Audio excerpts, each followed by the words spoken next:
Apa ada pada pendamaian UMNO? UMNO memutuskan untuk terus menyokong Kerajaan Perikatan Nasional pimpinan Presiden Bersatu Tan Sri Muhyiddin Yassin. Mesyuarat Majlis Tertinggi UMNO baru-baru ini turut menyarankan inisiatif Rekonsiliasi Nasional atau Pendamaian Nasional agar segera dilaksanakan dengan menggembling penyertaan semua parti politik yang bernaung bawah Kerajaan Perikatan Nasional dan juga parti pembangkang. Presiden UMNO Datuk Seri Ahmad Zahid Hamidi juga menegaskan parti itu kekal dengan keputusan sebelum ini untuk tidak mengadakan kerjasama dengan Keadilan dan DAP. Mesyuarat malam ini juga mahu kerajaan mengambil pendekatan lebih inklusif melangkaui perbezaan ideologi parti dalam menangani pandemik COVID-19 dan kesan negatif ekonomi terhadap kehidupan rakyat, katanya dalam kenyataan selepas mempengerusikan mesyuarat itu.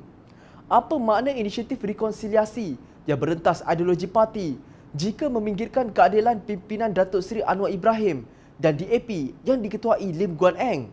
Untuk rekod, Ahli Parlimen DAP seramai 42 orang, sementara Ahli Parlimen Keadilan 38. Naib Presiden Amanah Datuk Seri Dr. Mujahid Yusof Rawah menyifatkan UMNO masih bermentaliti tidak dapat menerima realiti keputusan demokrasi yang dimenangi oleh Pakatan Harapan. Mujahid berpendapat keputusan UMNO itu ada kaitan dengan kedudukan rapuh Tan Sri Muhyiddin Yassin di Parlimen.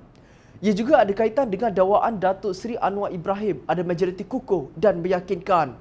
Beliau juga mempersoalkan sama ada UMNO benar-benar mahu menumpukan perhatian kepada memerangi COVID-19 dan syarat rekonsiliasi parti itu. Apakah pakej rekonsiliasi ada syaratnya? Jika pendamaian nasional yang dimaksudkan tanpa PKR dan DAP, adakah ini bermaksud kemenangan Pakatan Harapan secara bermandat sebagai kerajaan pada PRU lalu mahu dinafikan soal Mujahid?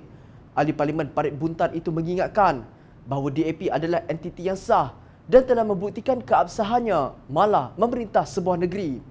Apakah kita tidak menghormati keputusan rakyat yang memberikan kepercayaan kepada calon-calon DAP yang membentuk kerusi yang besar dalam Pakatan Harapan sebagai kerajaan pra-pembelotan syariatan? Jika pendamaian nasional bersyarat, maka UMNO masih berpolitik dengan cara yang sangat berbahaya kepada asas demokrasi.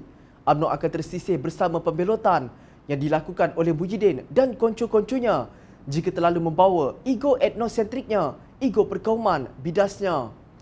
Mujahid melihat UMNO hanya menggunakan COVID-19 sebagai alasan. Hanya satu saya kira tumpuan UMNO bukan tumpu lawan COVID atau ajakan kepada pendamaian nasional, tetapi adalah untuk bubar parlimen dan bersedia untuk pilihan raya umum. Jika benar apa yang saya katakan, maka jelaslah ini politicking, makam tertinggi yang UMNO sedang mainkan dengan menggunakan alasan tumpu COVID dan pendamaian nasional sebagai topeng, ujarnya. Apa yang disebut oleh Mujahid itu amat jelas. Itulah agenda UMNO.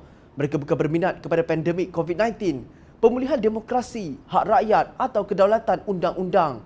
Jika mereka prihatin, sudah tentu mereka tidak berteriak tentang pembubaran parlimen demi untuk melaksanakan pilihan raya umum ke-15.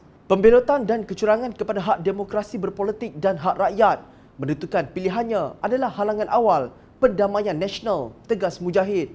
Kita sudah tahu mereka itu apa di sebalik seruan pendamaian nasional. Masihkah kita tertipu dengan retorik bangsa dan agama yang hanya topeng?